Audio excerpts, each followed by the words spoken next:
So we'll call the work session of the Site Plan Review Technical Advisory Committee meeting to order for September 10th. First up, we have 185 Grafton Drive for site plan review.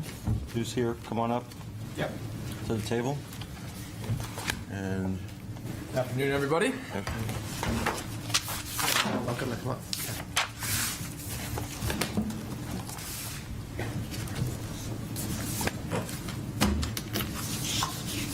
Good to go? welcome. Yep. All right, I'll do a quick round of introductions. I'm Brooks Jalbert, Vice President of Ops and Business Development at C&J Bus Lines. Mike LaPointe, Facilities Director at C&J Bus Lines, and he will also be our construction manager for this project, and Dana Lynch, who is our engineer for this project as well. So thank you all for having us today. Very happy to be here. This project has been about 8 years in the making, so it's been a long run up. Today's a big day for us, but again, happy to be here and looking forward to getting everybody's feedback. To set the stage with a little bit of context, C&J has been operating at the Portsmouth Transportation Center since the year 2000, so about 24 years there. The facility is owned by both the state of New Hampshire and the Pease Development Authority, so we've had a long-term operating agreement with the state for the last 24 years, and we're on the cusp of completing another renewal. We've been through several iterations of parking jam-ups at the facilities over the years, and that's what these plans are really about. It's about site development and site improvements to address parking concerns, security concerns, and improve customer experience. So, first one, 2008, facility ran out of space, and we expanded and built a new facility in Dover in conjunction with the state, and that took the pressure off parking. And then in 2013, ran out of spaces again, so we developed what we call overflow parking facility there, and that's been full up. So for about the last 10 years, we've known that the writing's on the wall, that the facility users, both park and riders and bus riders, van poolers, whoever, is kind of running out of runway, right? There's less and less space available relative to the demand. And that was starting to introduce a lot of complications for everybody. Most people who use the facility are park and riders, they are bus riders, they are van poolers, but we also have a lot of folks who dump vehicles, park overnight, sleeping in their cars, and these problems have been very hard for us to manage. We had similar problems really at all our facilities. We have the same challenges in Dover. We had those same challenges in Newburyport, and then in 2020, we left Newburyport, opened up our own shop in Seabrook, New Hampshire instead, where we did something very similar to what we're going to describe and summarize for you all today, which is gated parking controls. Very simple, similar to what you folks have in the garages here in town. You pull up to a gate, you take a ticket, you go in. It's term parking, you pay when you leave. That, for us in Seabrook, has been really, really successful. We still find that we have a lot of robust lot use. People are really happy with how the systems work. We're going to propose usage of the same exact parking system here in terms of, gates and software, payments, and all of that type of stuff. That has really helped us improve on giving better security there. We've got 24-hour surveillance. Pretty much every corner of the lot is covered. We have not been able to accomplish this in Portsmouth. We currently have little to no security coverage in any of the parking lot. So the site development plans, the parking controls, all of that will hopefully clean up some of the activity that's not germane to what the facility is supposed to be used for. Again, bus rides, park and rides, carpool, van pool, and really refocus things around that use case. So that's the 10,000-foot view. I'm going to defer to Dana to talk a little bit about the plans. Sure. And I can go through whatever you want to, sheet you want to go to. All right. Again, my name is Dana Lynch. Thank you for the opportunity to be here today. I think if we can go to sheet C, we'll skip the existing conditions. I think probably everybody in the room is fairly familiar with what's out there. So if we go to sheet number C7, I think that will speak to the general scope of the improvements that we are proposing.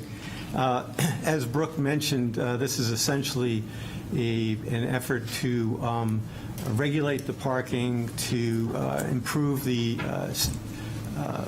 containment of the parking, as well as the access to the site. Over the years, a need for valet parking has arisen, and people seem to appreciate that service. So we focused on right in front of the terminal. You'll notice that we are proposing to just modify the short-term parking directly in front of the terminal to basically direct flow through that area as expediently as possible. We've also created a third lane for pickup and drop-off directly in front of the terminal. That allows people who do wish to use the valet service to offload their luggage, and then the valet attendants can move vehicles to the valet lot, which is located on the easterly side of the site. I don't know if you can make out which area that is there. So basically, we've created an area here that will be the hub of the circulation that typically happens at peak hours, well, all hours really, but is more complex during the peak hours. The access to the main parking lot, which is on the the left-hand side of your sheet, or the westerly side, I'll call it, that lot will be restriped to pick up some additional parking spaces. It will also be the home of most of our handicap parking right down adjacent to the building. That would be the lower part of the parking lot, more southerly side of it. And of course, up as you come in the bus loop, we call it the bus access drive, that will be reconfigured to eliminate the on-street parking there, the parallel parking, and we will restripe it so that it will create right-hand turn lanes into the parking lot. So as folks drive into the site, they'll come in, they'll note the do not enter signs for the bus loop around the back, but they'll come in and be able to access the parking lot with a right-hand turn out of the circulation flow. They'll be able to continue if they wish to the terminal itself, where, as I mentioned before, they'll be able to access the valet parking or the short-term parking. When I say short-term, I mean 15 minutes or less. And then they'll be able to egress the site without with a relocated, if you will, exit lane. The entire perimeter of the main lot will be contained with a guardrail, a wood beam guardrail. We do have an exit on the westerly side for all of the vehicles that are parked in there. They'll exit there and head out the same roadway as the bus traffic heads out. There'll also be some service access right there for our service vehicles, C&J service vehicles for plowing and other maintenance matters. So that's essentially what's going on in the main lot. If you could go to C8, we're making a very minor change. I think it's a minor change, but we actually pick up some additional parking. You'll notice on the, I guess it would be the northerly, easterly side of the parking lot, the top of the page there's a box that outlines the area. One small box outlines the area that it will be the gate system for access and egress from the parking lot. The entire parking lot, again, will be surrounded by wood beam guardrail. And then we are making some modifications to the parking spaces on the easterly side or the top of the page to facilitate some additional parking. We pick up about 11 or 12 parking spaces in that area by restriping and relocating an island. And we're picking up a couple of extra parking spaces as noted there, just to provide as much parking as possible for the public to use. The lot will be, again, closed off completely. There will be an egress for service vehicles out onto Grafton Drive, but the public will not be allowed to exit at that point. It'll be gated. So the only point of access will be at the main intersection to the bus station access road. So essentially, what we're doing is containing the parking with wood beam guardrail, making striping and signing improvements, and putting in the parking controls. Any questions? Questions or comments? TAC members? Sure. Sure, Eric? Currently, do you have some off-site parking beyond this on Pease? Will that continue as well? It is our intention to continue that. We have a series of leases with the Peace Development Authority that we, for a while, have been able to enjoy, but these are all parcels that the authority is looking to develop. So there's no guarantee that we'll have access to those lots in the future, as much as we would like to have that access. Could you go to sheet C7? Yep. So the drop-off area, would that need a left-hand only sign? Are you able to turn right when you come through that drop-off area? No, at the stop line there, you have to turn left. There's a gate there, Okay. actually. It doesn't show on this plan, but there is actually a, if you go to sheet, trying to think of the numbers here. How about sheet 9 or 10? 9, there we go. Gives you a better view. The shading is only to define the area where we're going to be recycling the pavement and repaving. So that's all that is. But if you'll notice, as you approach the bus access roadway, there's a stop bar and a no left turn sign is dead ahead.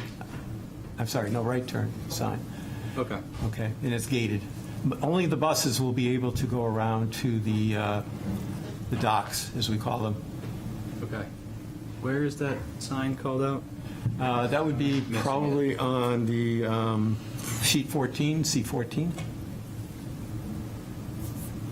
And I think it's probably, Number 18, yeah. Great. here. Okay. Okay. left turn only. Gotcha. Okay.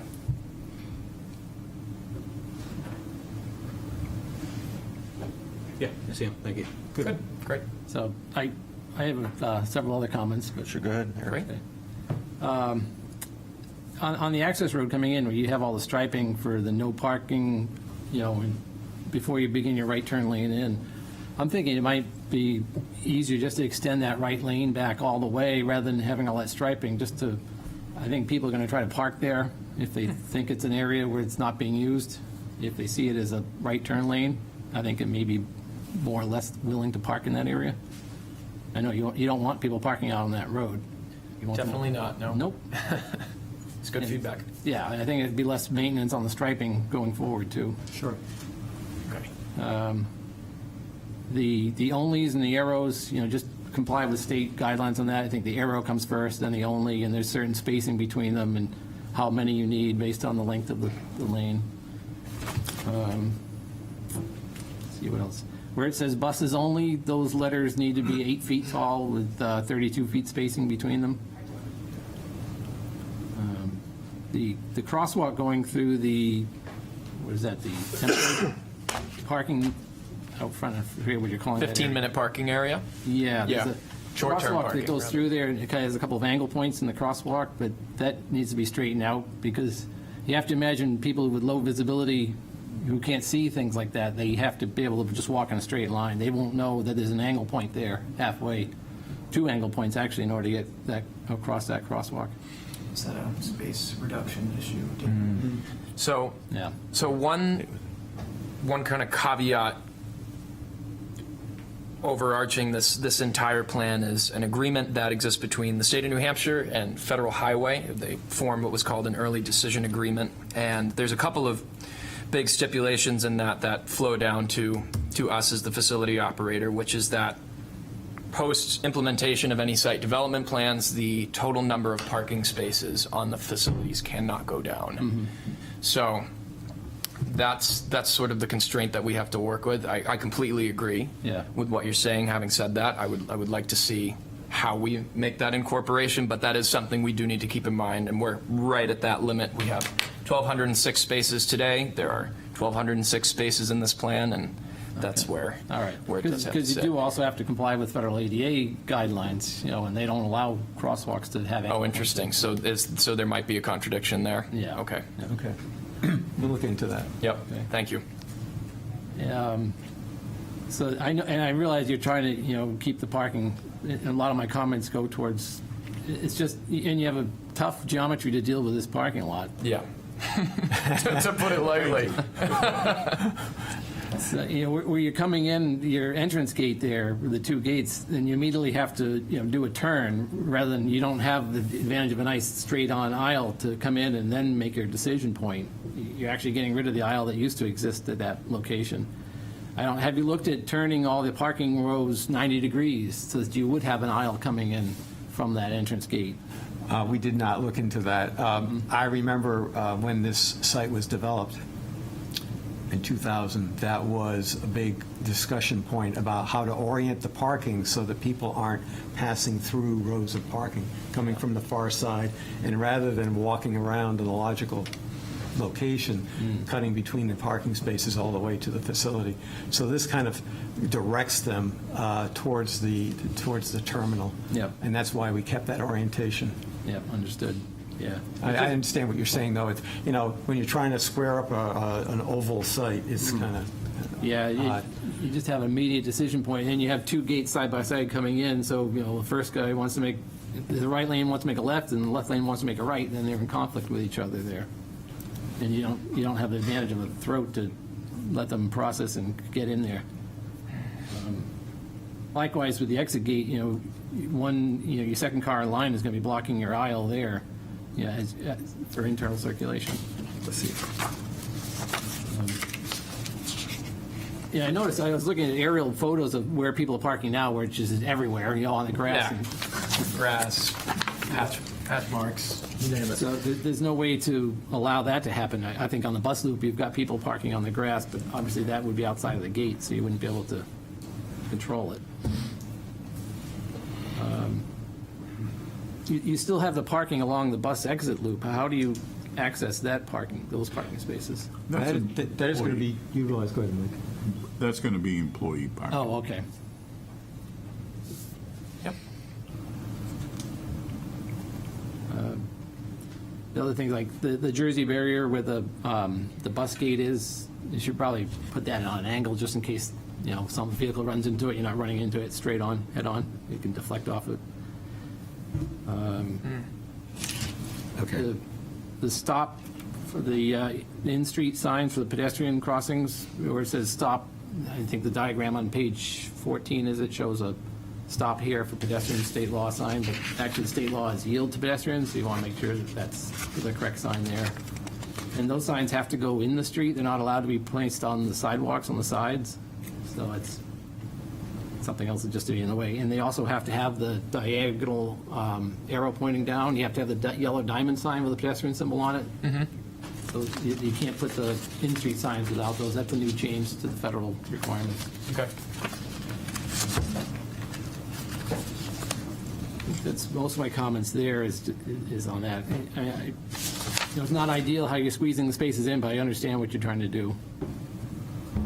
On the overflow lot, for the gates now in and out, there's the access way from Country Club Way, the little street that runs over to Sherburne. Mm-hmm. And that's, used by bicyclists to get in and out.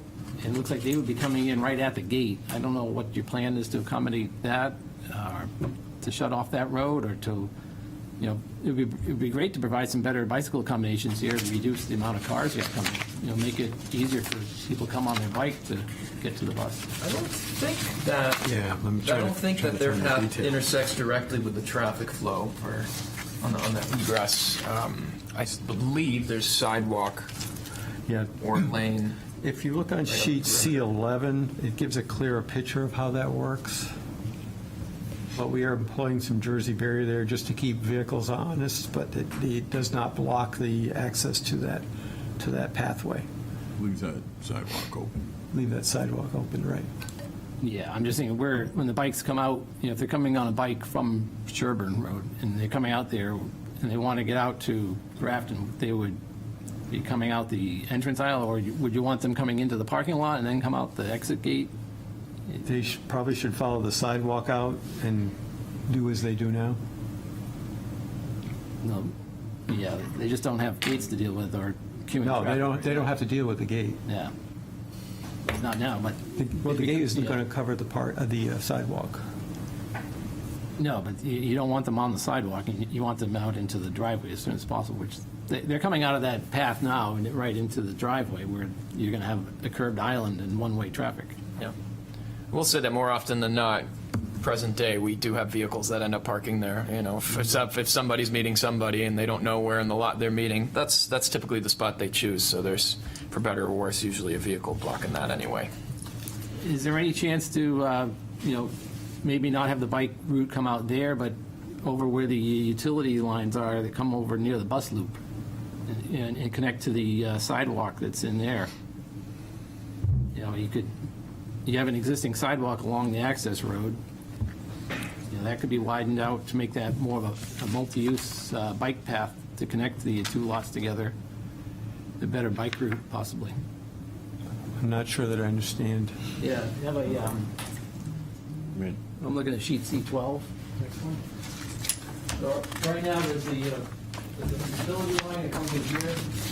I don't know if you have access or ability to use that as a bike route that connects up to Country Club Road, and then you can come in and maybe get to this existing sidewalk, widen that out, and then you have a connector for your bikes to use and pedestrians.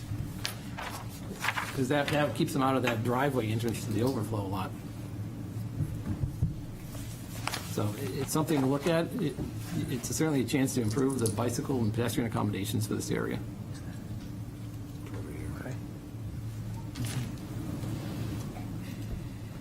And I don't know if you have any bike racks on site, but. We do. Yep. And I Right by the think- bus docks. Yep. I think once you start charging for parking, bicycling may be a more desirable way to get to the lot. So, Totally maybe, and we want to make those accommodations. Yeah, you want to be able to keep them on there. Absolutely. How many bike racks do you have right now? 1, 2, 3, 4, 5. I want to say, I don't know how many racks there are. The fixture that's there is old and it's kind of funky looking, but I would say it accommodates at least, it's 3. So it accommodates what, 6, 8, 9, 10 bikes? 12? Okay. 12? How many we usually have, Dalton? Yep. Yeah. Probably expect that to increase somewhat, Yep. at least in good weather.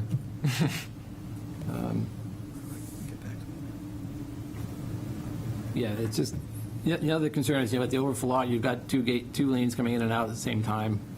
You have very short throat there to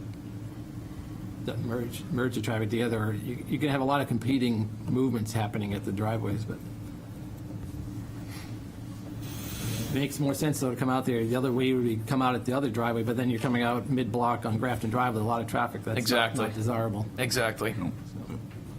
And the other thing is, we've done that same one in Seabrook, Yep. and understand the thought of the competing vehicles, but we don't have the issue. Most people, because they have to stop, put the guard up. Yeah. It gives time, it's self-regulating. No. Yeah. I parked at the one in Seabrook myself, so it does work well there. You don't You typically do have the get longer long throats. queues. Yep.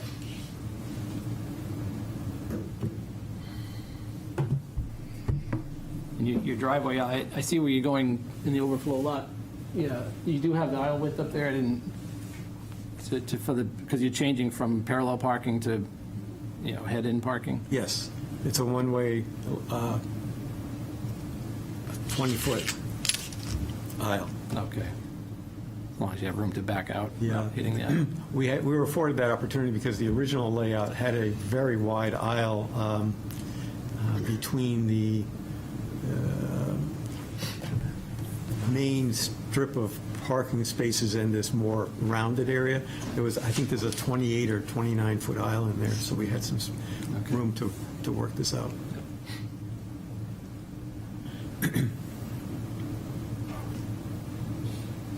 So I think that's most of my concerns. It's just, it's tough geometry to get in and out, very limited driveway throats. And I have some access concerns from the fire department. We would want to see a truck turn template, make sure we can get our trucks into all these points. The path that goes to Sherburne, we currently can use that. Will we still be able to use that? There's a gate on there, but we have a Knox padlock on it. Yeah, you'll still be able to access that. So I want to see that shown as well with the truck turn template to make sure that we can meet the turn both directions.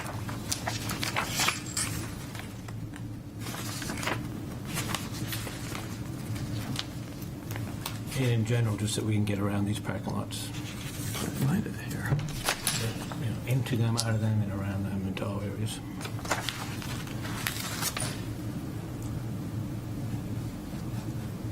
Any gates would have to be accessible via Knox keys or Knox padlocks. Yep, absolutely. Do you have a central control as well? For the Gates. Oh, for the primary gates? Yeah. Yeah, so every single gate that is, aside from the service gates or snow removal, that's detailed on the plans, can be remotely accessed by staff on site 24 hours a day. So in the event that, someone calls the fire department for an emergency, as long as our team on site is aware, that gate's going to be open for you before you arrive, right? Presumably, they'll be making the call, customer will be making the call, everybody will be working together, and it should be no problem to get in and out of any of these spots. That's good. We'd still want the key switch on the gates themselves, just Okay.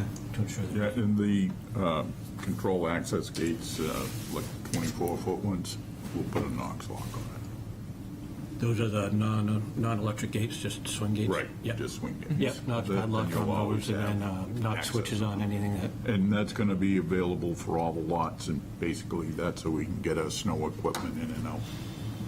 how about the 3 parking spaces that are shown in front of the access off Grafton Drive?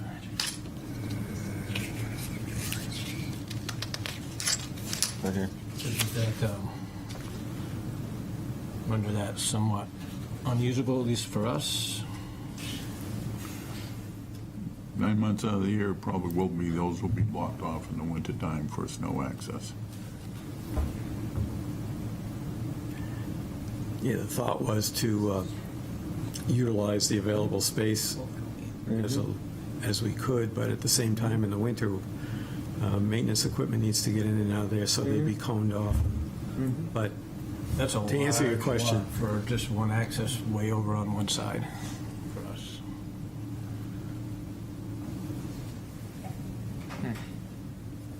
So I would rethink that.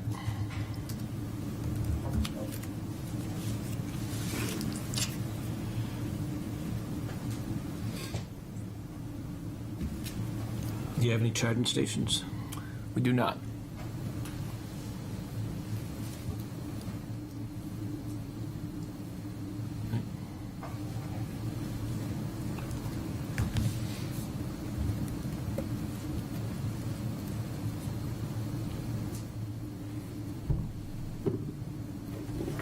It's the stormwater treatment for the parking lot system. That's what the state put in. yeah, That whole big swale, Dave, is their big treatment area. The stuff all finds its way to there. Yeah. The state's going to maintain What kind of control. treatment is it? It's just the grass treatment swale. And what's the maintenance plan for it? We're going to maintain the catch basins and stuff normal inside the area. Outside of that, it's still state property. So the state maintains the detention system and the swales? as part- Outside of the, As part of PDA operations? but however that's set up, that's not changing. And then what's your maintenance plan for the catch basins? What we've been doing is, we went through 2 years ago and cleaned them all out, Yeah? and now we maintain them. If they come in, if we find any materials in them over 3 or 4 inches, we clean them out again. What we usually do nowadays is we usually do like a yearly. We do a visual Yearly inspection. maintenance document, Yep, and we, the new requirements that we have. yep, because of the MS4, we usually, as people come Understood. through, we usually have them start doing that. We will have the document on site. We will also have it in Dover. I already have it in Seabrook. Just submit it once a year to the Yep. DPW, show that you maintain the catch basins and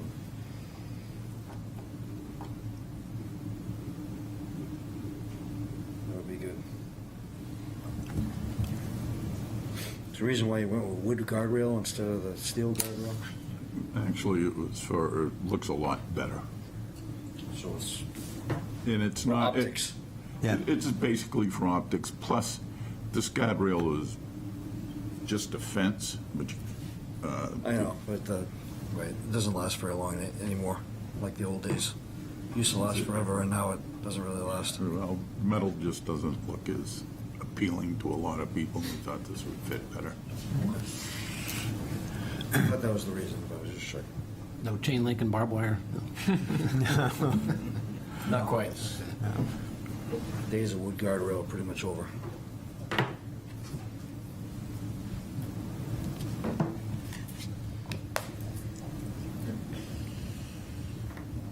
Can I ask a question? Sure. What's the function of the bus terminal building in the overflow lot? That is a maintenance facility, so we store a lot of tools, small equipment, supplies. Loaders are parked outside in the winter for snow removal, so we use it as a hub for all the landscaping and routine maintenance of the Okay, facility. no buses going in and out of there? No buses going in and out. Okay. So what's the purpose of all the handicapped spots or ADA spots next to that additional bus terminal building then, if that's not the primary function of that lot? That is the way the state designed it when the intention, I believe, was to use that building as part of the bus pickup and drop-off. So you don't have a shuttle running or anything from this lot to the other? No.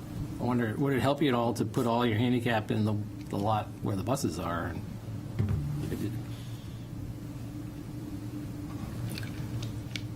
I don't know if you have to have the handicap over there. Well, the intention was not to change as little as possible, but I suppose you could, but you'd reduce the amount of parking in that particular main lot, too.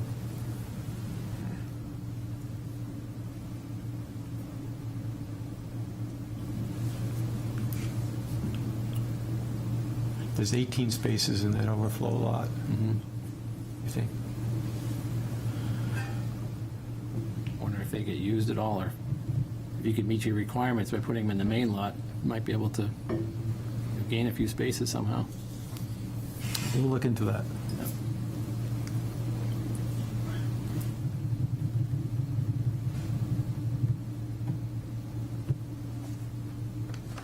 Is there an updated lighting plan?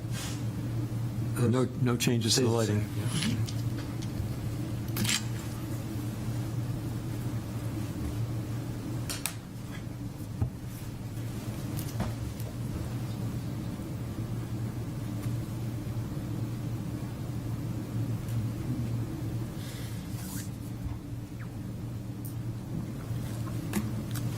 What's the valet parking? Is that like a 24-hour thing, or is it certain hours?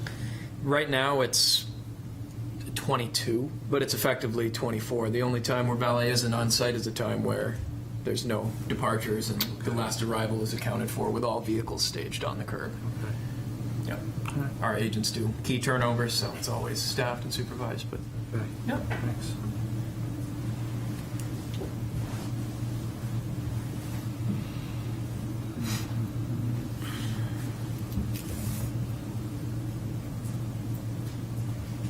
Could some of the proposed painted islands be landscaped at all? Landscaped islands?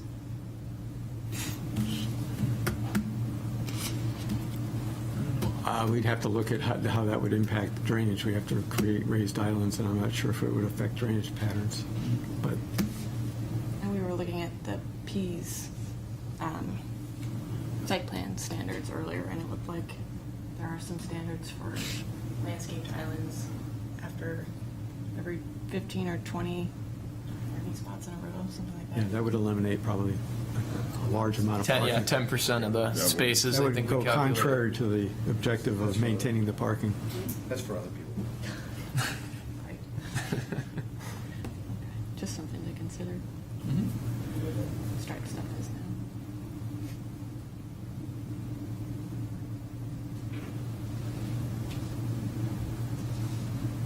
So you're proposing to put 3 additional parking spots where that proposed 24-foot gate is? Seems like, okay.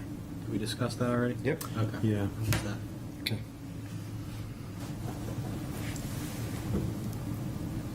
Okay, I think I was. So you don't own any of the land, it's Pease owns it? He's in the state.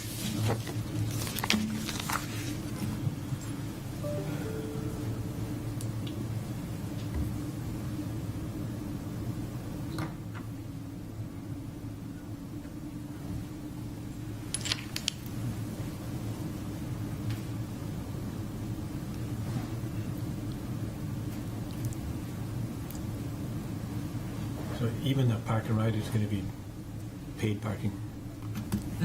Exactly. Carpoolers, van poolers, bus travelers. Yep, everybody gets the same treatment. We are looking at certain measures like differentiating the pricing between lots, for example. So, for someone who's parking in the overflow lot, maybe they're not riding the bus, that is more commonly used for carpool, van pool. We can discount that lot. That's something we've considered.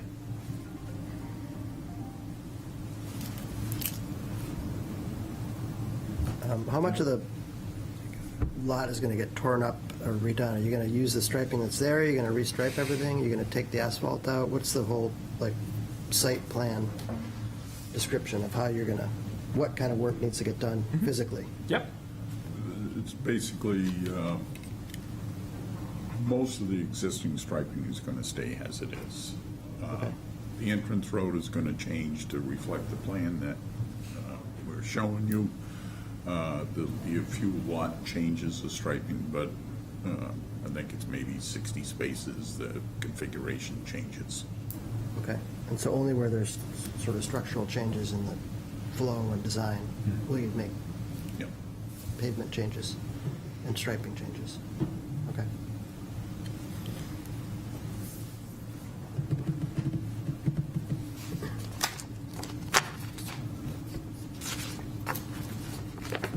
Let's give you the information you'll need for the truck turn templates. Thank you. I was going to ask about that.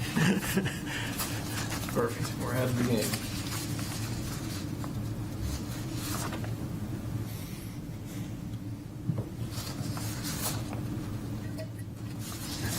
I just wanted to reiterate, as far as emergency response goes, I know the fire department will have Knox box to manually open a gate, but how will we be sure that the gates can be opened quickly so that an officer could leave quickly if they're in the lot? Is there a phone number at the gate to call to have somebody remotely open the gate? Is it Yes. assured that somebody's going to answer the phone? Yes, Calls? that is the case. To be honest with you, it might even be just as fast to take a ticket as you would normally, because for the first hour, we configure all the lots so that it's free entry and exit. So it's as simple as pressing a button and grabbing a piece of paper and the gate goes up. That's 2 to 3 seconds. To go in? To go in, and on the exit, it's the same thing. Right, I'm not worried about going in, I'm worried about getting out. Yeah, so on the exit, it would be the same amount of time. Like, I got that piece. If needed, I'm saying I think this would be the fastest. I pull that up and present that. But if you wanted to call the on-call number associated with the gate, that it would connect you to someone on site, they can leave the gate. They can open the gate up once, or they could leave it open until you're able to exit. There's a lot of options, a lot of ways to get you in and out quickly. Okay, so I guess I'm confused. Let's just say somebody in the lot calls the police because they're a hit and run. Sure. We're in the lot for 30 minutes. We go in the lot, we take a ticket, we're in the lot, we do our paperwork, we do our thing. Yep. Now it's time for us to leave. We just show our ticket and it beeps and we open. Bingo. We didn't pay anything. Yep.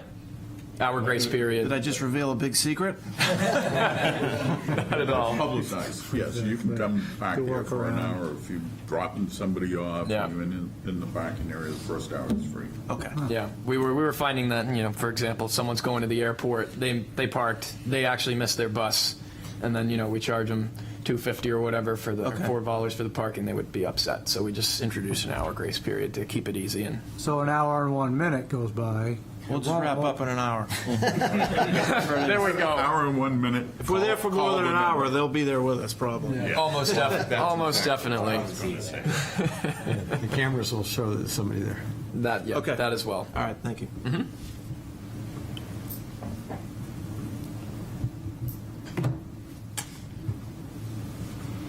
So even though you're not open 24 hours, there's someone on staff 24 hours.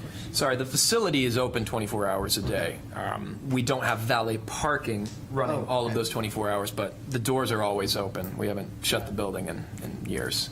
Got it.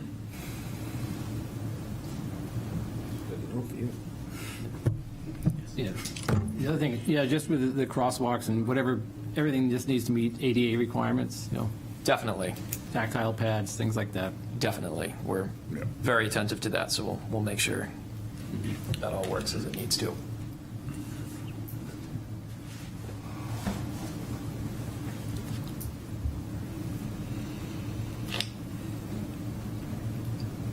Do we need any updates to show valet parking on the site plan? What do you mean? For the, Just show the areas where the valet parking's gonna be, or how they plan to operate it. Is that something that we're gonna need, or no?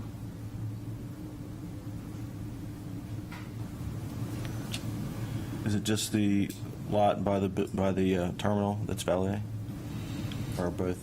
Is the satellite lot valet also? It's mostly satellite. The on-site spaces we use for staging, a lot of that, ends up being somewhere in walking distance to the building. But we flexibly evolve this how we use the space over time based on how much parking demand there is. And, sometimes we've got a lot of stuff, a lot of vehicles being turned over. That requires we use the space one way. Sometimes we've got a ton of vehicles coming in. That requires we use the space another way. So we have some consistency, but we also, change it up quite a bit to keep the wheels turning.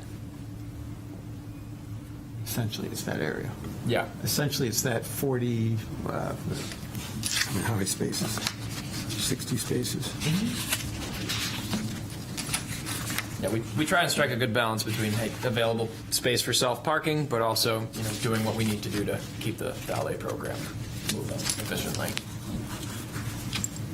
Yeah, is there a reason you're going to the angled parking rather than the existing 90-degree in this area right here? In the short term?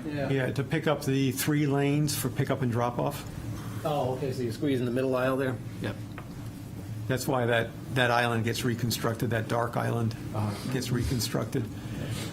But you're probably losing a space or two in there by doing the angles? Actually, we were able to squeeze it in, so there's 30 there now, and there's going to be 30 afterwards. Okay. Trying to stay true to the requirement to maintain the space counts. Yep. Those are employee parking? No, they are now, but On C14, it says to reset Yeah. employee parking signs.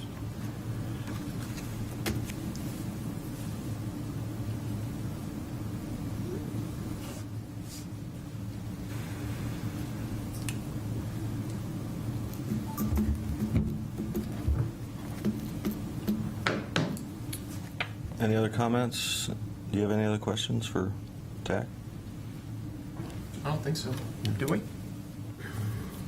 think it's been covered. Yeah. All right, thank you. Yeah, thank you. Thank you all very much.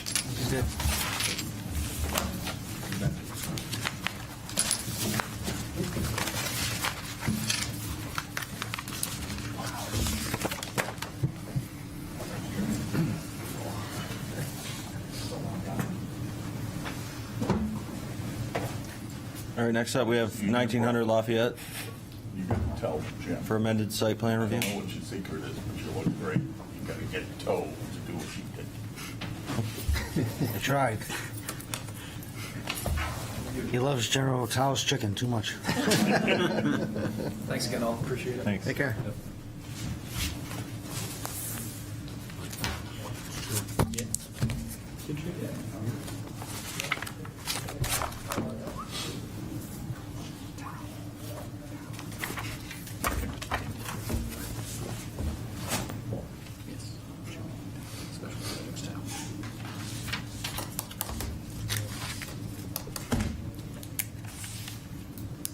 All right. Jack? Good afternoon. I'm Jack McTighe with TF Moran, and we're here to talk about a parking expansion on an existing project on 1900 Lafayette Road.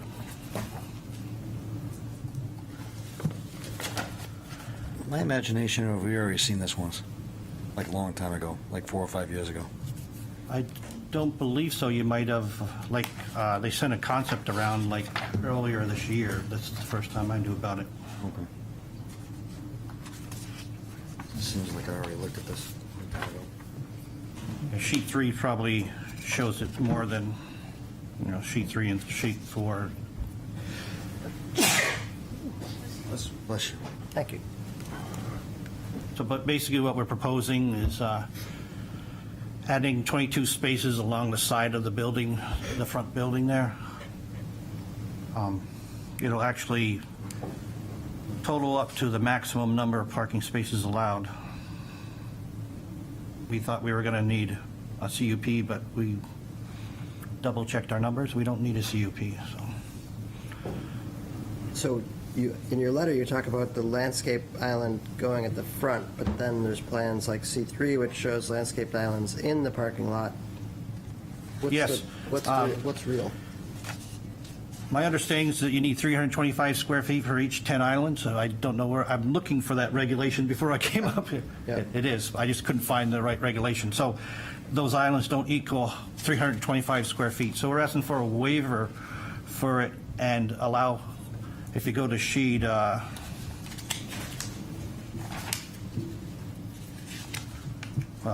can kind of see it on sheet 5. I thought I had one where it was colored up a little You bit. do, yeah. You have a color one somewhere. We saw it earlier. Well, in the beginning, there's a. The beginning. Your letter, with the letter? Right after Oh, yeah, right there. Right after the letter, yeah. So basically, we're doing islands, so we are interrupting in the parking, between them, and they're minimum the 9 feet wide, but we don't have the 325 square feet in the interior islands. So we're asking that we could count the islands on the end of the parking area, which would actually provide some screening for the road, for Lafayette Road to the parking. So you're going to do both? We still get this. You'd like to do both? You'd like to do both those islands, what you're showing here in green? Yeah, we're doing those. But you're supposed to have bigger landscaping, is what you're saying? Yes. Within the parking, yeah. We'd have to have the minimum landscaping within the parking, which is, I thought it was 650, 600, we show 660 square feet there, but it's basically we're taking the 2 islands, which, add up to about 140, 120, and then we're adding 2 landscape areas on the end of right around where the turnaround is. Okay. To get our 660 square feet. Mm-hmm. Got it. I think the waiver should be requesting, not from site plan regs, but that regulation for 325 is in the zoning ordinance. It's in the building ordinance? That's why I couldn't find it. I'm like, Yeah, I thought it was in the site. But the only reason I did the site plan is because, site review regulation, because it says it has to be between the parking. So we are providing the square feet, but it isn't between the parking.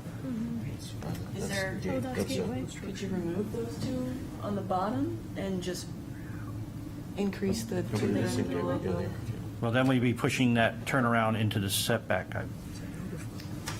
I was believing that we would be pushing that into the setback. If we push it forward, we're going to show the setback. How does it read?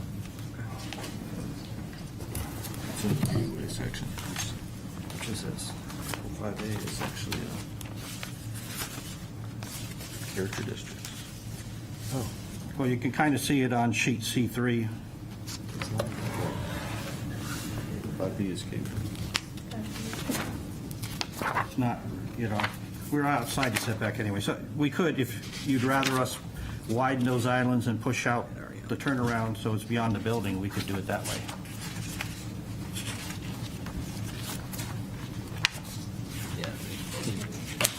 Oh, yeah.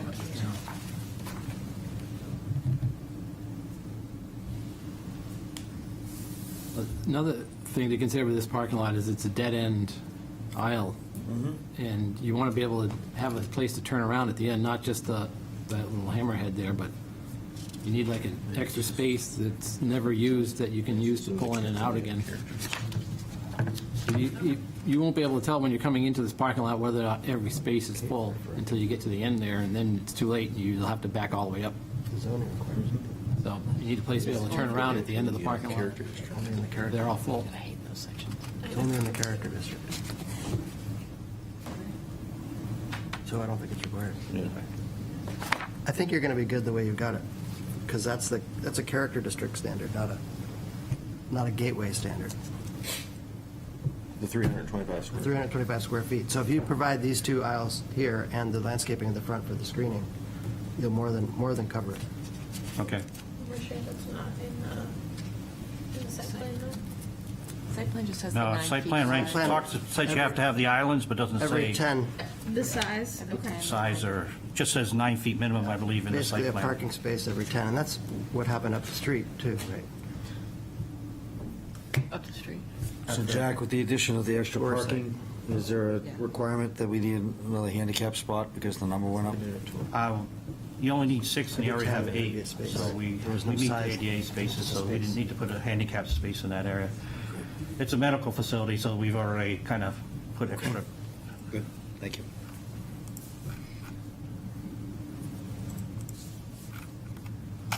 Yeah, I think if you're willing to design it the way you have it, I think you don't have to ask for a waiver or a variance or anything.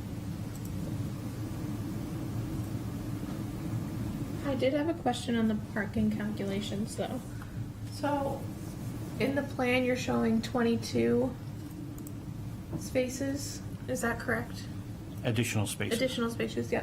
And then you have your change going from 139 to 156. Because we're losing parking spaces Okay. for the We did talk dumpster. about that. Sorry Matter of about fact, that. that was Okay. what someone messed up on the calculations, was they didn't subtract off what we lost in the Sorry parking. about that. No, that's all right.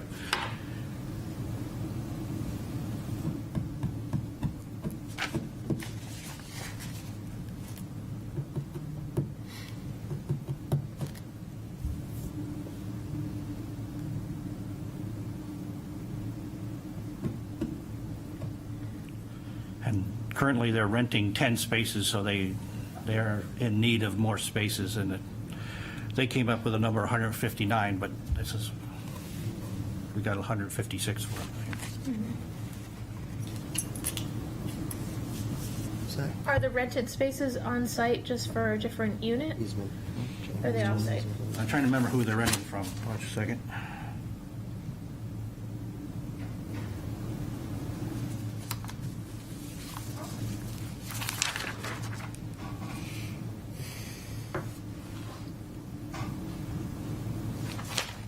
Yeah, it's in here. Anti-ADA, surgery 14.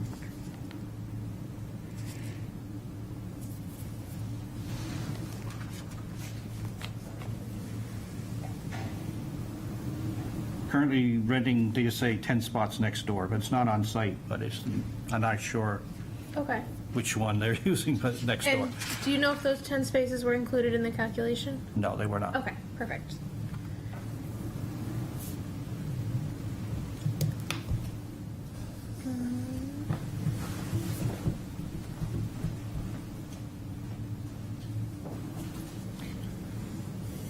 I think for the next submission, we talked about, we were kind of concerned with the open space since it's so close to the minimum required, the 30%. We're looking for an open space plan submission, just to point out where 39% is on site.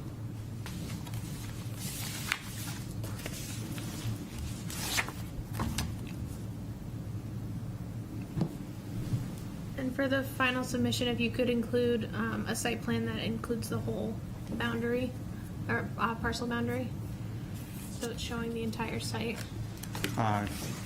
Yeah, it didn't have the existing conditions in there, did it? The existing conditions will have the whole site on it, so. Great.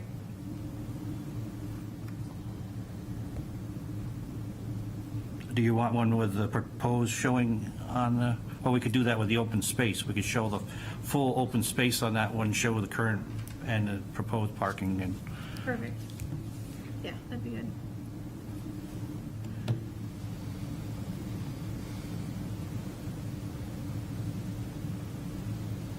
That's everything that I have. You all set with the drainage? Yeah, I think the drainage works fine. Eric's comment hasn't been, we haven't talked about that, I guess. Yeah, turnaround, because it's a dead-end parking lot. So it's either, imagine we either need some employee parking, or we're gonna need to do some sort of turnaround area somehow. Yeah, we'll look into providing some type of turnaround on it.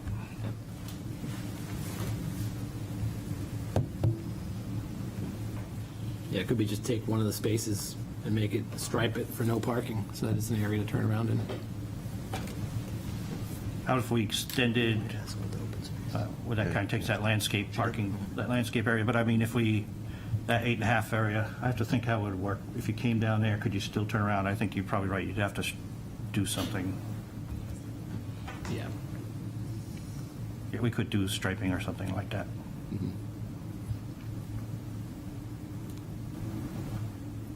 Or if you assign it to employees and they know that there's spots there, then you don't have to worry about it. You don't need a turnaround if you know it's your spot and you're assigned to it.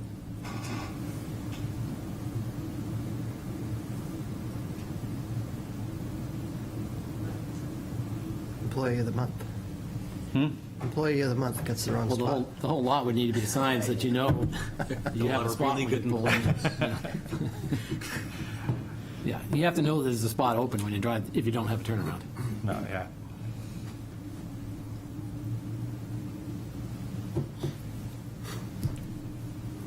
You're tough today. Hey, You really are. hey, you don't want to. I'm not gonna mess with you.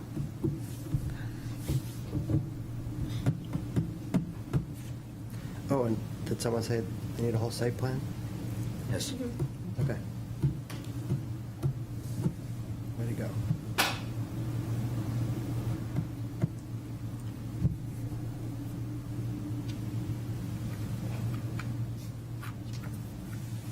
That's it? That's all I got.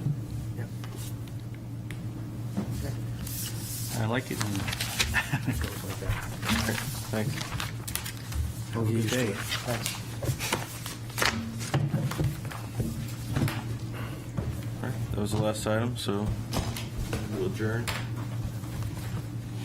Excellent. Thanks.